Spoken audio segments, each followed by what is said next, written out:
기도드립니다. 하나님 감사합니다. 하나님께서 사랑하시는 하늘교회와 윤 목사님 모든 성도들에게 거룩하신 은혜로 충만하게 하여 주옵소서. 찬양드리는 찬양대와 지휘하는 찬양된 지휘자와 연주하는 모든 재능을 하나님 앞에 드리는 정성 위에 주님의 거룩한 은혜와 축복이 넘쳐나기를 예수님 이름으로 기도합나이다. 아멘. 예, 제가 또 멀지않은 몇 달 전에 여러분 뵙습니다마는 또 기회가 되어졌습니다. 하나님께서 특별히 하늘교회에 오면 뭔가 좀 천국이 가까워지는 같은 걸 느껴집니다. 천국교회 가기보다는 하늘교회가 훨씬 좀 폭이 넓고 좋은 것 같아가지고 좀 마음이 편안해집니다. 오늘 또 이미 아름다운 찬양으로, 은혜로운 찬양으로 군부를 떼주셔가지고 우리의 심령이 뜨끈뜨끈하게 잘 달궈진 상태라고 생각합니다. 지금은 우리가 사순절 기간입니다. 사순절은 부활절을 앞둔 40일간 전부터 시작됩니다. 그래서 이 사순절 기간은 우리에게 신앙을 다시 한번 재정비하는 기회라고 저는 생각하고 사순절을 겸허히 또 경건한 마음으로 이 절기를 생각합니다. 교회력에서는 주님의 순환과 죽음에 초점을 맞춰지는 때가 이때라고 생각합니다. 사순절은 그래서 부활절로부터 주일을 뺀 40일, 이 기간을 우리는 사순절이라고 하는데, 이 40일은 성경 속에서 여러 가지 의미를 내포하고 있는 그런 내용이 많습니다. 예수님이 광야에서 40일간 금식 기도하는 것도 마태복음 4장에서 나와 있습니다. 또 시내산에서 모세의 사건, 다시 돌판에 십계명을 받아오는 그때도 모세가 40일간을 다시 산 위에 올라가서 하나님의 은혜를 기다리고 받아서 내려왔던 시간, 예수님이 십자가에 못 박혀 죽으시고 40시간 후에 부활하셨던 사건도 40일과 무관하지 않습니다. 또 무덤에서 승천하기까지, 그리고 승천하셔서 많은 사람들에게 내가 살아났음을 증거해 보여준 기간이 40일간입니다. 여기에서도 볼 때에 하나님께서 이렇게 우리에게 복습, 재복습까지 하면서 일하는 것에 의미를 부여한 데는 우리에게 큰 교훈이 될 만한 일들이 많이 있습니다. 사도행전 1장 3절 말씀에 해 받으신 후에 또한 저희에게 확실한 많은 증거로 친히 사심을 나타내사 40일 동안 저희에게 보이시며 하나님 나라의 일을 말씀하셨습니다. 그래서 좀 고집스러운 사람, 도마 같은 사람, 나는 예수님의 손에 못자국을 보고 창자국을 봐야 믿겠노라 했던 사람, 그런 사람들에게 일일이 다 보여주심으로 예수님이 부활하신 사건을 확실하게 일러준 내용입니다. 여러분, 우리는 상당히 복을 받은 사람입니다. 왜? 여러분들이나 제 마음속에 2000년 전에 일어났던 이 사건들을 직접 목격하지 않고도 우리는 믿고 있지 않습니까? 보지 않고도 믿는 거, 이게 어리석은 거나 바보라서 그런 건 아니잖아요. 우리가 믿는다는 것도 하나님의 은총이더라. 에베소서 2장 8절의 말씀처럼 믿음은 하나님이 주신 선물인데 우리는 이미 선물을 받은 사람들이라 이 사실을 생각하면 내 자신의 자긍심을 가져서도 충분하리라고 생각합니다. 이 사순절은 신앙 상태를 회개를 통하여 재점검하는 영적 준비의 시기입니다. 그래서 교회력 중에서 주님의 순환과 죽음에 초점을 맞췄습니다. 그래서 죄의 회개와 그리스도께 헌신을 다짐하는 고난에 동참하는 마음으로 이 기간을 우리는 지내야 될 줄 압니다. 역사적으로는 보면 AD 325년 니케아 회의에서 정한 교회 규칙에 40일간의 사순절이 언급되었고 몇 년 후 아타나시우스의 목회 서신에도 언급되어졌습니다. 이때까지는 사순절은 일정하지 않았습니다. 그러나 지금은 사순절이 일정하게 정해졌죠. 부활절도 여러분, 이게 어떤 우리 한국의 서울에 한 좀 보면 이단 종파에 속하는 교회가 있습니다. 거기는 그 총회장 되는 목사님이 기도하는 가운데서 부활절은 매년 4월 17일 요일 관계없이 11시라고 그렇게 해서 해석을 내린 데도 있습니다. 물론 좀 아리송하죠. 우리는 말씀과 동떨어진 거는 참고로 한번 들어보시기 바랍니다. 그런데도 많은 사람들이 그 말을 믿고 그 교단에 속한 사람들은 지방에서도 막 올라와요. 그래서 관악구 봉천동에 모여서 부활절을 지키는 겁니다. 어쩌면 보면 뭐 신천지 이만희나 이런 사람들인데도 보면 수많은 사람들이 그냥 빠져들고 있지 않습니까? 그러니 그런 걸 생각해 볼 때 우리는 하나님의 말씀 속에 살아가는 이 하나님의 자녀가 된 것을 우리 기쁘고 또 우리는 감사하게 생각해야 될 줄 믿습니다. 우리가 분명히 알 것은 하나님의 말씀이 아닌 걸 왜 사람들은 그렇게 다 빠져들까? 과거에 죽은 문선명이라는 사람도 그렇게 했지 않습니까?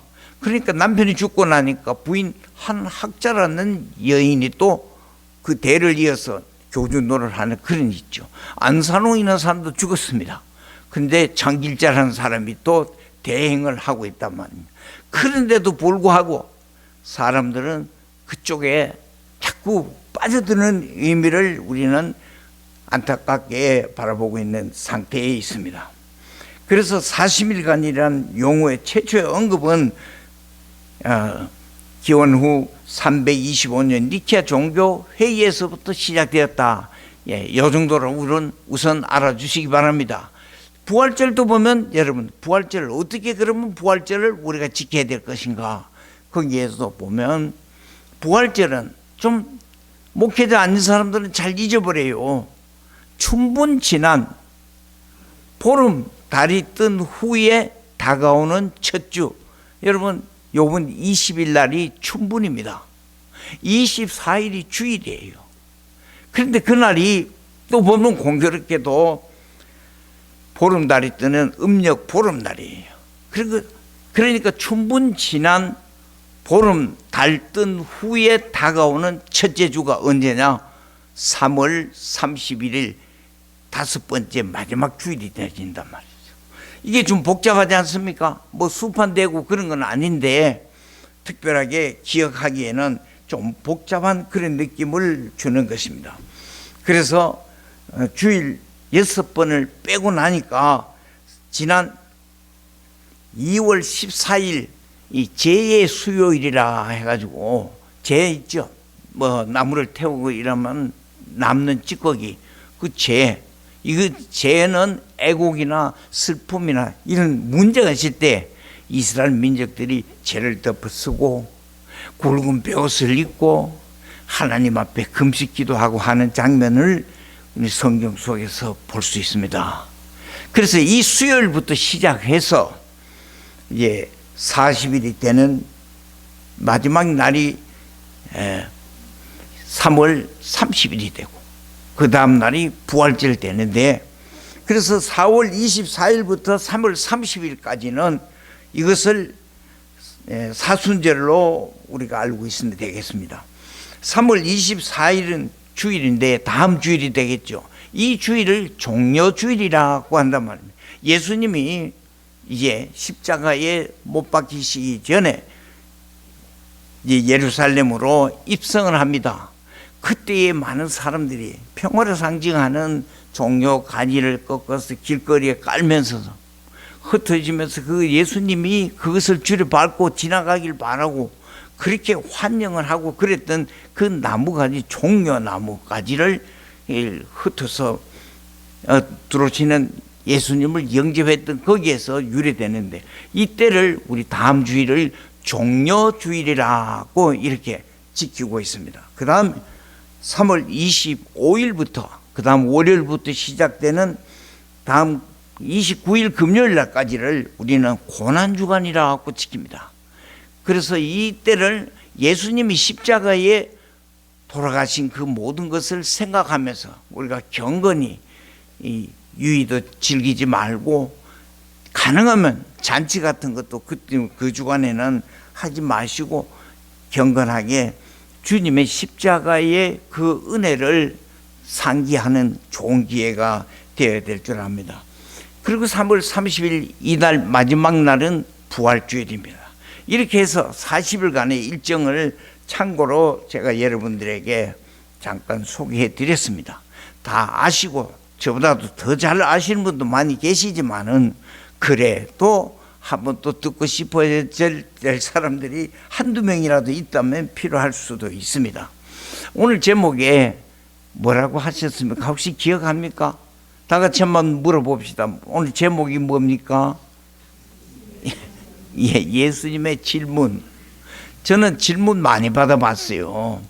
어릴 때 자라면서 제가 고향이 경주예요. 경주인데 우리 집안 어른들이 어릴 때 학교도 안 다니고 그럴 때부터 너는 어디 가냐 이러면 경주에 갑니다. 이게 그냥 훈련이 되는 거예요. 이게 왜냐 그게 어떻게 해서 예전 어른들은 그렇게 해서 뿌리에 인식을 심어준 것 같아. 경주라는 지방에는 보면 경주 김씨도 있고 경주 박씨도 있고 경주 최씨도 있고 또 경주 석씨도 있고 이런 경주 본산이 많이 있어요. 그리고 김씨는 김알지공이라는 분, 그 첨성대 옆에 가면 계림숲이라는 것이 있는데 거기에 뭐 여러 조그마한 팔각정 같은 거 지어놓은 게 가면 보입니다. 거기에 닭이 한 마리 날아가고 난 뒤에 가니까 알이 있는데 그 알에서 알지하고 태어났대. 경주 김씨 혹시 족보를 모르시는 분은 참고로 알아두시기 바랍니다. 제가 완전히 전설 고향 원작가 한 가지입니다. 그래서 그런 걸 어릴 때 우리 많이 듣고 살아다 보니까 그랬어요. 그리고 경주 최씨는 보면 최치원 선생이 시조거든요. 최씨. 당시에 최고 학자고 또 당나라에 유학도 갔다 온 최치원 선생이 경주 최씨의 시조. 또 박씨는 보면 신라의 초대 왕 박혁거세라는 왕이 박씨의 시조입니다. 저는 우리도 시조가 거기에 있는데 이 알평이라는 할아버지가 시조더라고요. 석씨는 또 뭐냐? 석탈래 왕이라는 왕이 있죠. 석탈래 왕. 그분이 시조가 돼 있어요.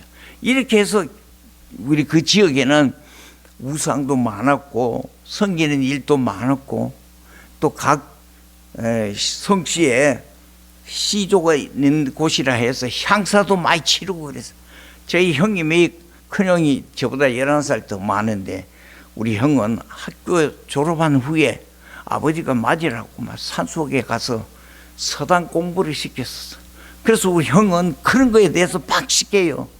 그런 분이 작년부터 드디어 이제 2년 됐습니다. 오늘 만 2년은 안 됩니다만 저보고 이제 내가 형님 보고 기도하고 있는데요. 형님 그래 고맙다. 날 위해서 기도해 주라. 이제 요 말을 과거에는 너희들은 기도나 해. 나인들은 해당이 안 돼. 이랬는데 이제 어떻게 좀 생각이 바뀌어. 이제 87세가 되니까 이제 소리 들으시는 것 같아. 예수 우리 전하는 일이 그렇게 쉽지 않습니다. 그러나 우리는 묵묵히 포기하지 않고 그 일을 함으로써 그 속에 감사와 즐거움이 있어야만이 할 수 있는 일이죠. 그래서 예수님이 우리에게 지상 명령을 내렸던 것, 너희는 땅끝까지 이르러 내 증인이 되라고 한 말씀은 그냥 지나치는 말씀이 아니고 우리에게 명령하셨다. 사명으로 주셨다. 왕이 사신에게 명을 내리던 것 같이 전능하신 하나님이 우리에게 그 명령을 내렸으니 우리는 그 일을 위하여 부름받은 사람들이라고 믿어도 될 줄 압니다. 예수님이 33년 사시면서 3년 동안 공생의 기간에 많은 일들을 하셨습니다. 기적도 많이 보여주셨고 불치병도 고쳐주셨고 죽은 자를 살리는 이런 기적도 보여주셨습니다. 그러면 그건 예수님 떼고 우리는 안 된단 말이에요. 그렇지는 않지요. 우리에게는 오늘 성령님이 함께 하시고 계셔요. 그리고 베드로와 요한이 성전 미문에 들어가다가 안전병이 일으킨 사건 보세요. 은과 금은 내게 없거니와 내게 있는 것으로 너에게 주노니 나사렛 예수 이름으로 일어나 걸으라 하고 손목을 잡아 일으키니 그가 일어나 걷고 뛰고 하나님께 영광을 돌리는 장면이 나옵니다. 우리도 가능할까요? 안 될까요? 가능하죠. 우리에게도 가능한데 우리는 그것을 아예 우리는 해당이 안 되는 것처럼 그렇게 생각하고 살았단 말이에요. 그렇게 살고 있는 것이죠. 그는 성경 속에 있는 이야기다 정도로만 생각하니 역사가 일어나지 않는다고 저는 생각됩니다. 이 성경은 사기나 역사책이 아니고 고전이 아니란 말이죠. 모든 성경은 하나님의 감동으로 된 것이니까 곧 성령이 쓰게 함에 따라서 성경의 기자들이 기록했는 것인데, 그렇다면 이 말씀은 하나님의 말씀이다. 하나님의 말씀을 우리가 그 말씀을 즐겨 이 말씀을 먹어야 되는 것이죠. 오늘 예수 믿는 우리는 분명한 세 가지 생각을 떠나서는 안 된다고 저는 생각합니다. 우리의 입은 왜 있는가 했더니 음식만 먹는 것에 치우치지 않고 하나님을 찬양하는 의무를 가지고 있다는 사실이죠. 여러분 그렇게 생각해 보면요, 우리가 찬송을 하는 가운데서 엄청난 기적이 일어납니다. 찬양은 곡조부터는 기도라서 기도가 힘들고 그럴 땐 여러분 찬양을 한번 해보세요. 어떨까요? 기적이 나타납니다. 찬양이 통해서 기적이 나타나는 것은 역대하 20장에도 잘 나와 있죠. 암몬 모압 자손들이 유다를 침공했을 때에 유다 왕 4대 왕 여호사밧 왕은 어떻게 했어요? 하나님 앞에 금식하면서 기도합니다. 주여, 저들을 어찌할 줄 모르겠고 알 수 없고 오직 주만 바라보나이다 하고 기도했더니, 아니 레위 사람 야하시엘에게 하나님 말씀하셨다. 이 전쟁은 너희에게 속한 것이 아니라 나에게 속한 것이라. 이 말씀을 들려주십니다.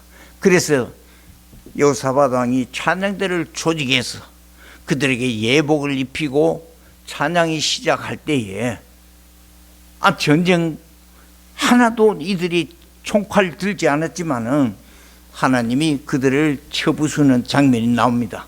그들은 눈을 어둡게 하사 서로 아군끼리 적군인 줄 알고 서로 살려가고 하는 그런 장면이 나타나죠. 그래서 결국은 하나님의 승리로 전멸 다 하게 만들었습니다.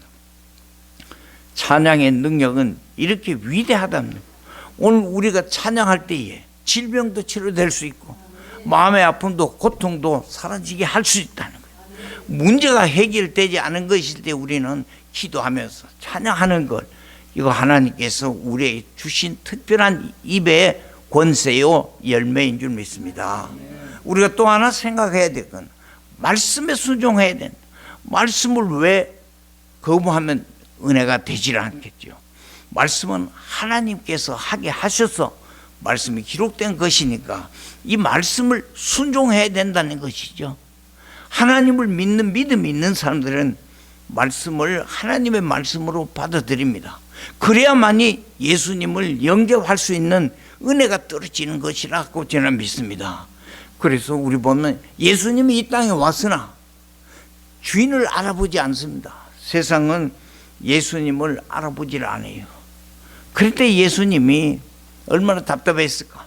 세례 요한만이 외치고 있었는데, 그러나 분명한 것은 영접하는 자, 그의 이름을 믿는 자는 하나님의 자녀가 되는 권리를 주셨다고 하셨어요.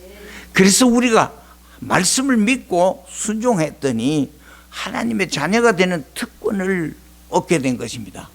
이것은 혈통으로나 육정으로 나지 아니하고 사람의 뜻으로 나지 아니하고 하나님의 뜻으로 난 것이라. 우리는 하나님의 은혜로 하나님의 은혜로 하나님의 자녀가 되어졌다는 사실이죠. 내 노력이나 내 배움이나 내가 어떤 깨달음을 통해서가 아닌 하나님께 우리를 인정받는 사람이 되게 하셨고 하나님의 자녀가 되게 하시는 큰 은총을 베풀어 주셨습니다. 오늘 말씀해 보니까 예수님이 가이사 지방에서 가이사라 빌립보라는 이 지방에는 우상 숭배가 극심했어요. 그래서 살림과 야수의 신 판이라는 신도 있었고 또 가이사 아구스도에게 아부하기 위하여 헤롯이 이전 이곳 신전을 지었던 그런 곳입니다. 예수님이 제자들에게 질문을 합니다. 세상 사람들이 나를 누구라고 하느냐? 더러는 엘리야, 더러는 예레미야, 아니면 또 선지자 중에 한 사람이라고 말하더이다. 제자들의 대답입니다. 예수님이 다시 묻습니다. 너희는 나를 누구라고 하느냐? 너희는 나를 누구라고 하느냐? 그때에 용감했던 사람 같아요. 성질도 좀 아마 2등은 싫어하는 사람 베드로 같아. 이런 사람은 우리말 겨루기 되면 얼른 버튼을 딱 누를 것 같아. 주는 그리스도시요 살아계신 하나님의 아들이십니다. 이 고백을 하게 된다는 사실이죠. 우리는 이 말에 얼마나 대단한 능력이 함축되어 있는 말인지 생각해 볼 수 있습니다. 오늘 우리가 이 말을 할 때 하나님이 영광을 받으신 줄 믿습니다. 너희는 나를 누구라고 하느냐? 이 질문에 주는 그리스도시요 살아계신 하나님의 아들입니다 고 말할 수 있는 우리 입이 되어야 될 줄 믿습니다. 그러면 우리의 삶이 감사가 일어나는 것이죠. 그래서 찬양했던 입이고 또 하나님께 말씀에 순종하고 말씀대로 준행하려고 했던 우리가 이제는 하나님 앞에 감사의 영광을 돌릴 수 있는 것입니다. 내 입으로 주를 주라고 고백하는 이 귀한 것이 하나님의 은혜로 펼쳐지는 역사가 있게 됩니다. 여러분, 우리 말씀할 때에 기도할 때도 우리는 광범위하게 하시기 바랍니다. 저는 그렇게 생각합니다. 그래서 하나님 우리의 기도를 응답해 주시고 우리의 기도를 창대하게 펼쳐달라고 저는 기도하거든요. 창세기 1장 28절을 보니까 그렇게 해도 되겠더라. 너희는 땅을 정복하라. 아니, 모든 생물을 우리에게 주시려고 하나님이 준비해 주셨는데 창세기 1장 1절에서는 하나님이 천지를 창조하셨고 21절에 가서는 바다의 고기와 모든 조류나 짐승들도 우리를 위해서 우리에게 편리하도록 우리와 더불어 우리에게 사용하도록 주셨고 27절에서는 보면 하나님이 우리의 형상을 따라 우리의 모양대로 사람을 만들자 하고 세 번째 창조한 것이 사람인데 이 사람은 하나님이 모든 만드신 것을 우리가 관리하거나 사용할 수 있는 권한을 주셨다는 사실입니다. 이 사실을 생각하면 우리 모든 것이 다 가진 사람들이에요. 우리는 더 가지려고 할 때 문제가 있지. 하나님이 주신 것으로 받아들일 때에 우리 신앙의 올바른 고백이 되어질 줄 믿습니다. 베드로가 이 말을 할 때에 예수님이 칭찬하셨습니다. 바요나 시몬아, 네가 복이 있도다. 이를 내게 알게 한 이는 하늘에 계신 내 아버지시다. 우리가 오늘 예수님을 주여 하고 고백하고 하는 이것이 하나님이 우리를 사랑하셔서 믿게 하신 은혜의 선물이 되어졌다는 사실을 생각하면 하나님이 나와 함께 하시는구나. 그래서 임마누엘, 나와 함께 하시는 하나님을 찬양하는 계기가 되기를 바랍니다. 여호와의 영광이 나타나고 모든 육체가 그것을 함께 보리라. 대저 여호와의 입의 말씀입니다. 제 말이 아니고 하나님의 말씀입니다.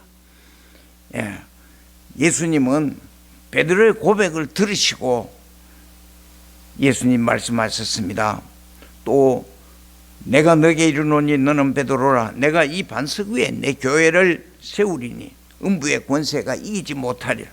내가 천국 열쇠를 너에게 주노니 너가 땅에서 무엇이든지 매면 하늘에서도 매일 것이요 내가 땅에서 무엇이든지 풀면 하늘에서도 풀리리라. 대단한 조화를 이루는 말씀이죠. 이 말씀이 가톨릭에서는 악용을 해가지고 너는 베드로라 내가 이 반석 위에 내 교회를 세우리니 음부의 권세가 이기지 못하리라 한 것을 예수께서 베드로라는 한 개인의 인격 위에 교회를 세우겠다는 뜻으로 이해하고 또 이것을 19절과 연결시켜서 후에 교황은 이런 베드로의 권위를 계승받은 사람이므로 교황 없이는 교회가 없고 오직 교황이 다스리는 교회만이 참 교회라고 주장하고 있습니다. 잘못된 것이죠. 우리는 이것에 대한 그냥 무감각하기보다 성경에서 바르게 하지 않은 걸 제가 이 분야에서 많은 걸 좀 책자를 통해서 보니까 아니 베드로가 일대 교부입니다. 일대 교부 교황이에요. 근데 그게 언제 일어났냐? 베드로의 사후 460년 후에 베드로가 일대 교부 교황이 되었단 말이에요. 그것이 지금 이어져서 지금 로마에서 하는 교황 메세 하는 제도가 지금까지 내려오고 있습니다. 여러분 여기에 동의하십니까? 우리는 도저히 동의할 수가 없는 일이죠. 그런데도 많은 사람들은 이것을 바꾸기 어렵습니다. 에베소서 4장 15절 말씀에 교회의 머리는 그리스도라 그랬습니다. 교회의 머리는 그리스도라. 에베소서 5장 30절 말씀에는 우리는 그 몸의 지체입니다. 우리가 예수님의 지체가 되는 것입니다. 그래서 우리는 오직 그리스도만이 우리를 주로 섬기는 것이죠. 교황이라는 제도가 어디 있습니까? 우리는 하나님 앞에 충성된 사람으로 신앙생활을 해야 된다고 저는 생각합니다.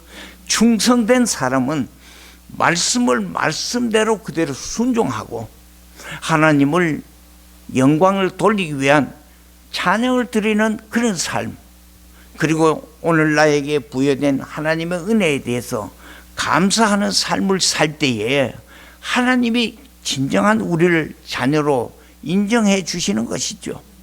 나의 삶하고 방향이 달라지면 안 된단 말이에요.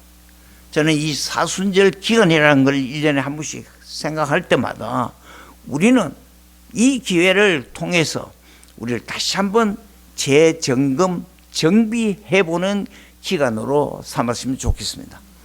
제가 지난주에 정비사에 가봐서 차를 한번 손봤습니다. 어떻게 된 건가 궁금하니까 어떻게 밑에 사시 부분이나 이런 건 들어가서 볼 수도 없고 모르니까 그래서 맡겨봤더니요, 아니 로우캠이란 게 건들건들해서 앞바퀴가 조수석에 흔드니까 약간 움직임이 있어요.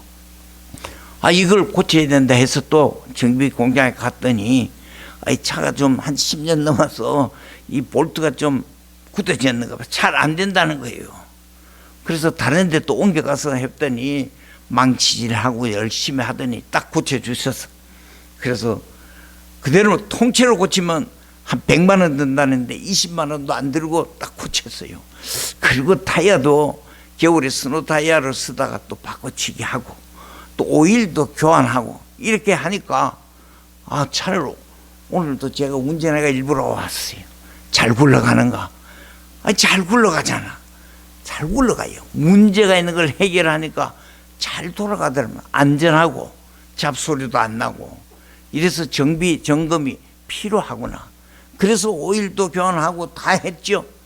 그래서 하나님이 우리에게 때로는 신앙을 재정비하려는 기회로 우리에게 이런 사순절 같은 걸 주시지 않나, 그런 좋은 생각을 해보게 됩니다. 여러분, 제가 엔질 해부했는 걸 또 제가 가서 보았습니다. 보니까 보통 작은 거는 1기통이라서 그냥 왕복 운동만 하는데 어떤 거는 보니까 V형으로 기통이 16기통 이런 큰 엔진도 있어요. 보니까 V형으로 만들어져서 양쪽에서 오는데 밑에는 크랭크 축이 하나뿐이에요. 전부 시간 타야 타임을 만들어서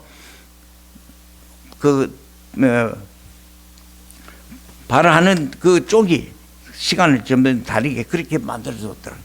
야, 이런 거는 어떻게 이렇게 조직적으로 지끼리 부딪히지도 않고 잘 돌아가나 생각해 봤거든. 기계도 이런데 하나님이 우리 사람들을 만들어서 필요한 위치에서 일을 하게 하는 하나님이구나. 우리 마음속에 말씀에 대한 조금 더 요만큼 더 의심을 갖지 말고 살면 행복한 사람이 되어집니다. 우리 마음에 이상한 마음이 생길 때에 우리를 점령하고자 하는 사악한 것들이 세력이 들어온다란 말이에요. 창세기 3장에서 보니까 뱀이 하와에게 나타납니다. 그래서 너희들 동산 각종 실과를 먹으라 하더냐. 다 먹으라 하는데 중앙에 있는 선악을 알게 하는 나무는 먹지 말라고 하더라. 아니, 그걸 왜 못 먹어? 그거 먹어야지.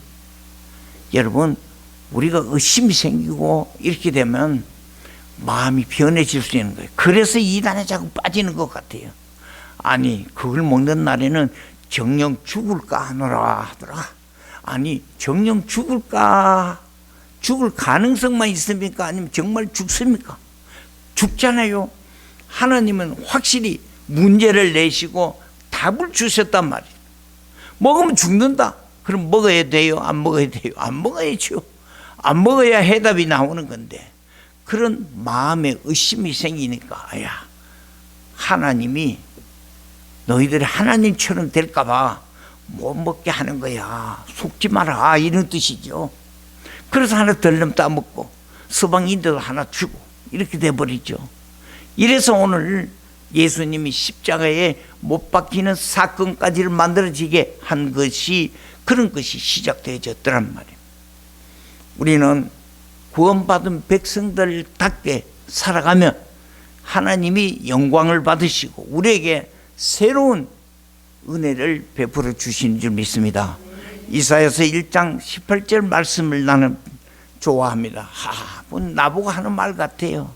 너희 죄가 주홍 같을지라도 눈과 같이 희게 될 것이요, 너희 죄가 진홍 같을지라도 하나님이 양털같이 희게 해주신다. 아니, 내같이 죄 많은 사람을 사탄이 와서 이탁규 죄인입니다, 아주 못된 짓 많이 하고요, 자랄 때부터 봤는데 그렇습니다. 예수님은 어떻게 하실까? 예수님이 딱 보여줍니다. 하나도 기록이 없어. 이탁규 죄 지은 거 없어. 왜 그랬을까? 죄를 다 사하여 주셨으니까, 사면해 주셨으니까 근거가 없죠.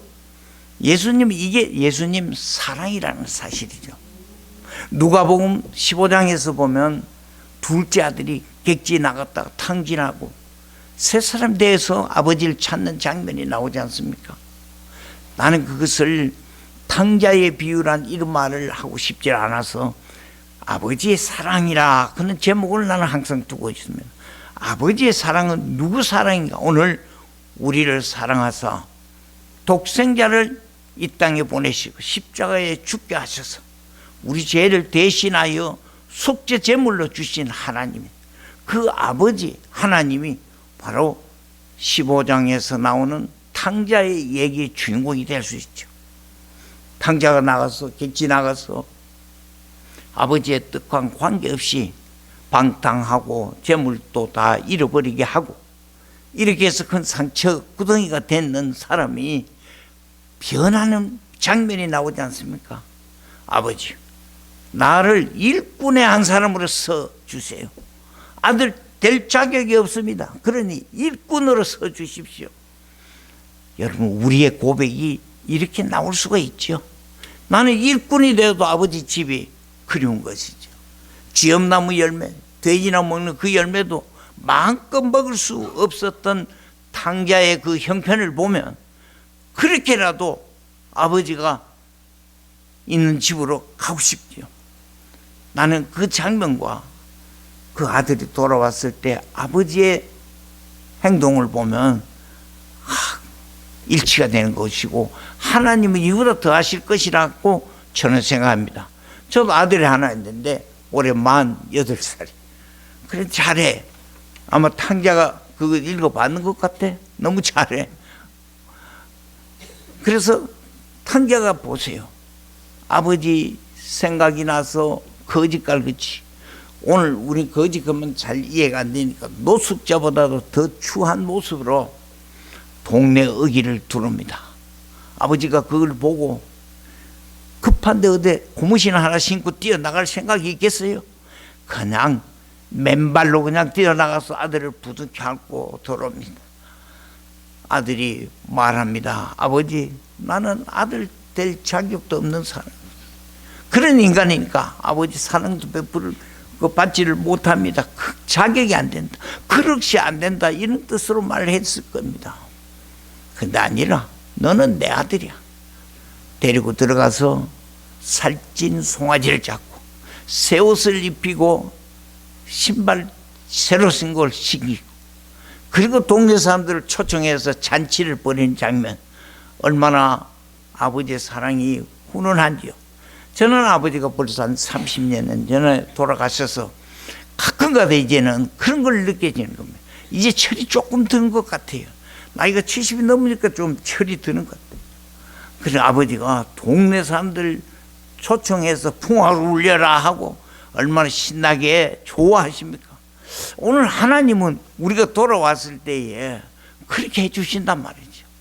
그리고 하나님 나라에는 부족한 것이 없으니 내가 이 땅에서 무엇을 모을까 이렇게 아웅다웅하는 것보다는 예수님 사랑으로 구제하고 봉사하고 이웃 사랑을 베풀면 우리는 예수 그리스도의 향기를 내는 사람이라고 생각됩니다. 이야기를 하고 시간은 자꾸 가고 또 그만하려니까 너무 빨리 끝난 것 같고, 실제 1시간 하고 싶은 마음이 있지만은 여러분들 또 전심 시간을 또 배고픈 걸 생각하니 입을 닫지 않을 수가 없습니다. 자, 우린 사순절 기간이 우리하고 그냥 무관한 사순절 기간이 되면 안 됩니다. 연중 행사가 되면 안 된다는 것이죠. 내 신앙을 다시 한번 재정비, 점검하는 은혜로운 계기를 삼게 되면 하나님께서 우리를 일치월장 더 성장하게 하신다는 사실을 마음속으로 꼭 다짐하시기 바랍니다. 우리는 충성된 일꾼이 되어야지 시간 때우는 일꾼이 되면 안 된다고 생각합니다. 저는 우리 역사 속에 보면 충신 열사들의 이야기를 저는 즐겨 읽거나 또 그들의 삶을 재조명해 보고 있습니다. 너무나 은혜로워요. 야, 나는 남자로서 이렇게도 살아보지도 못했는데, 야, 정말 멋있게 산 학자들이구나. 그건 나라를 위해서, 아니면 자기의 모든 것을 다시 잃어버리지 않게 하기 위해서 하는 그런 걸 보면서, 아, 우리는 예수님 앞에 무슨 충성을 할까? 충성할 수 있을 게 무엇이냐?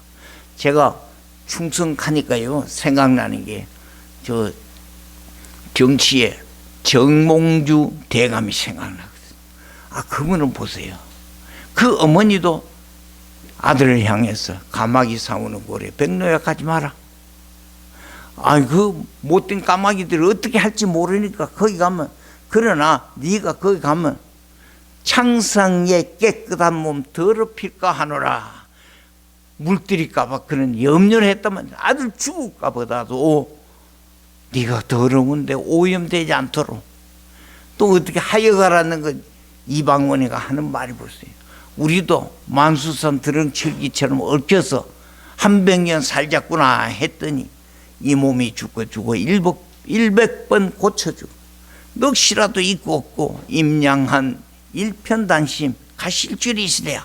아이고, 그러면서 선주교에서 그냥 척살당하는 거죠. 죽어도 우리는 정말 멋지게 죽어야 되는 것이죠. 저는 그런 생각해 봅니다. 5분만 더 할게요. 우리가 일제시대에 우리가 알고 있는 소수의 사람들이 신사참배를 이렇게 거부하고 이렇게 해서 기독교에 정말 종답게 명맥을 유지한 분들이 많습니다.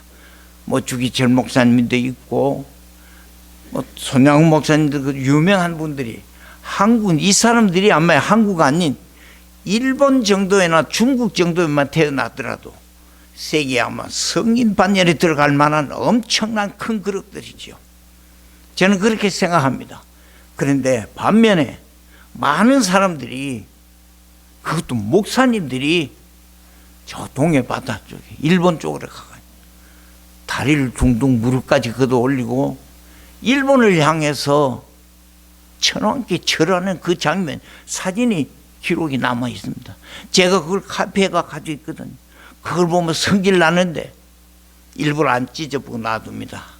그걸 하나의 교훈 삼으려고. 여러분, 목숨을 걸고 신앙의 정절을 지켰던 위대한 지도자를 있는가 하면 그냥 자기 일생에 안일한 것을 생각해서 신사면 어떠냐, 천왕이면 어떠냐, 다리 둥둥 걷고 동해 바닷가 가서 일본을 향해 절하는 비겁한 종들도 많이 있었단 말이에요. 이랬으니까 무엇을 보고 본받을 수 있겠는가? 오늘 우리에게, 우리 역사에 아픔이 있는 모든 것들을 생각하면 무관하지 않을 것이라 생각합니다. 우리는 수효가 많고 적고 그 중요한 것이 아니고 온전한 하나님을 향한 절대적 신앙을 갖춘 용사가 필요한 것이죠. 이스라엘의 족장들 중에 10명이 뭐라고 했습니까? 거기는 죽음의 터와 같이 얘기하죠. 안악자손이 있고, 그들과 우리 비교해보면 우리는 메뚜기와 같다, 이렇게 아주 비하시켜서 했는 10족장이 있는가 하면 아니라 그들의 지도자는 그들을 떠났고 하나님은 우리와 함께 하심이 우리는 반드시 정복하리라 확신한다는 갈렙의 말이 있습니다. 우리는 오늘날 21세기의 갈렙의 정신, 갈렙이 되어서 주의 나라를 확장하는 일을 위하여 힘쓰고 애쓰고 칭찬받는 주님의 종들 되시기를 예수 이름으로 축복합니다. 거룩하신 하나님, 이 크신 은혜를 하늘교회 위에 덧입혀 주옵시고 유 목사님을 통하여 하나님의 귀한 메시지가 전달될 때에 교회가 붕되게 하시고 문제가 생기지 않게 하시고 중재 기도를 다 연락하여 주셔서 아름다운 하늘교회, 천국의 이정표가 될 수 있는 복된 교회가 되게 하여 주시옵기를 예수님 거룩하신 이름으로 축복하여 기도하옵나이다. 아멘.